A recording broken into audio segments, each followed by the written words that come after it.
d'Odira de Guinée-Bissau, porte d'entrée principale de ce pays d'Afrique de l'Ouest. Sur place, impossible de rater les travaux en cours. Un nouvel aéroport devrait voir le jour.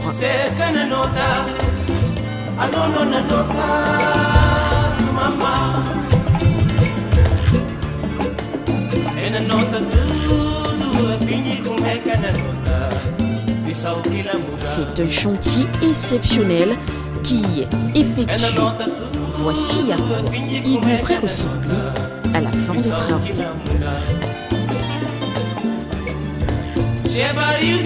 On y remarque alors une architecture qui est à la fois un mélange de modernité et de culture, avec une nouvelle piste d'atterrissage construite selon une méthode innovante.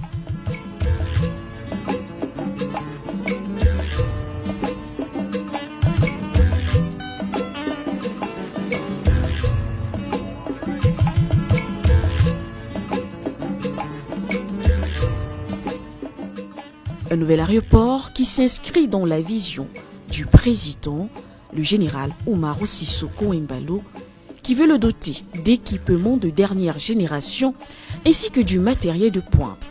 Cet aéroport, qui répondra désormais aux normes internationales, devrait desservir plusieurs pays et accueillir plusieurs compagnies aériennes avec des millions de passagers.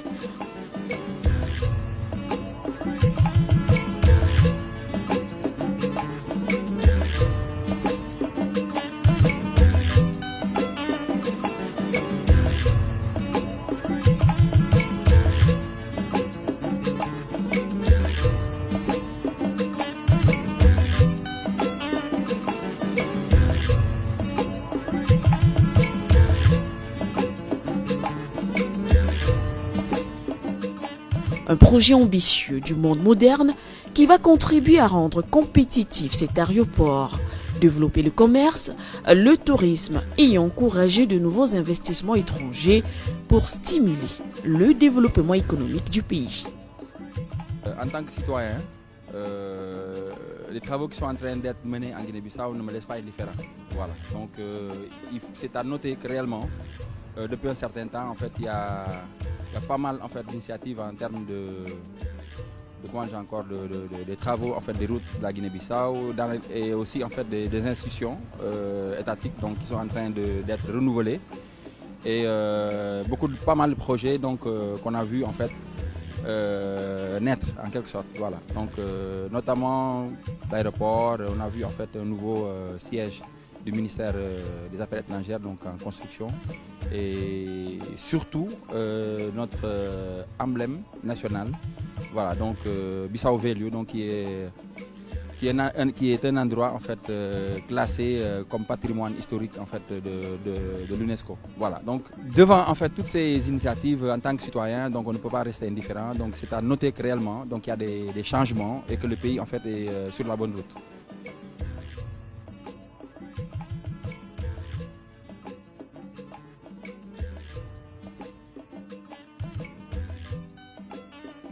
Donc déjà, en fait, ça contribue à l'économie nationale. Donc vous savez qu'en fait, les aéroports, on paie les taxes. Donc plus on a des avions qui atterrissent en fait sur notre aéroport, plus on a en fait, on fait plus de recettes donc pour l'État. Et en dehors de cela, en fait, ça crée en fait la mobilité, la facilité en fait, voilà, donc des voyageurs donc dans notre pays. Aujourd'hui, la Guinée-Bissau a besoin en fait, d'être visitée, d'être connue.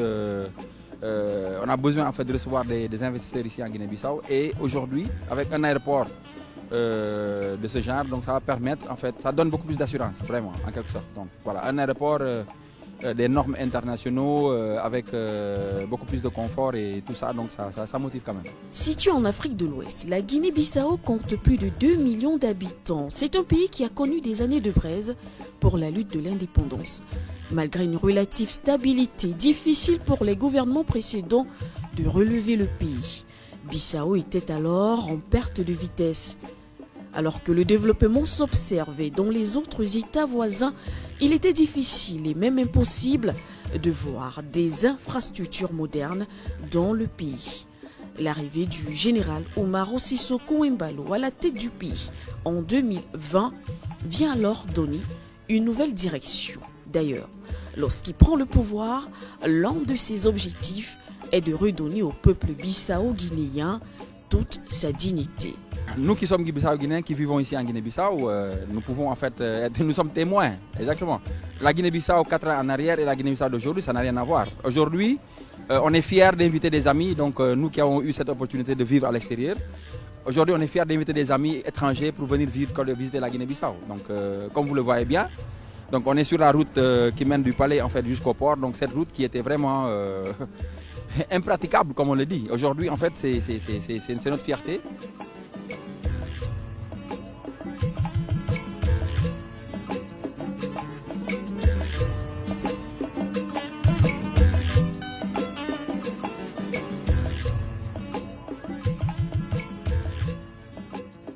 En effet, l'autre défi, c'est la construction du pays. De nouveaux bâtiments construits et rénovés pilulent à travers tout le territoire. Des opérations de terrassement des sites, de démolition et d'évacuation des installations ou logements existants sont engagées dans tout le pays. De même que l'électricité qui progressivement devrait couvrir tout le territoire, les logements et les rues sont alors de plus en plus illuminés.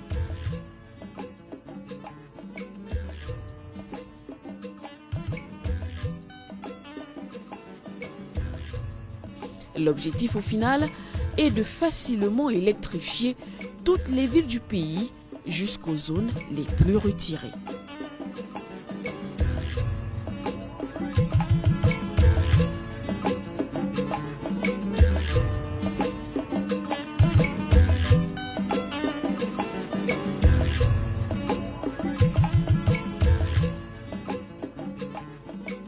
La construction des routes est également au cœur des grands chantiers engagés dans le pays.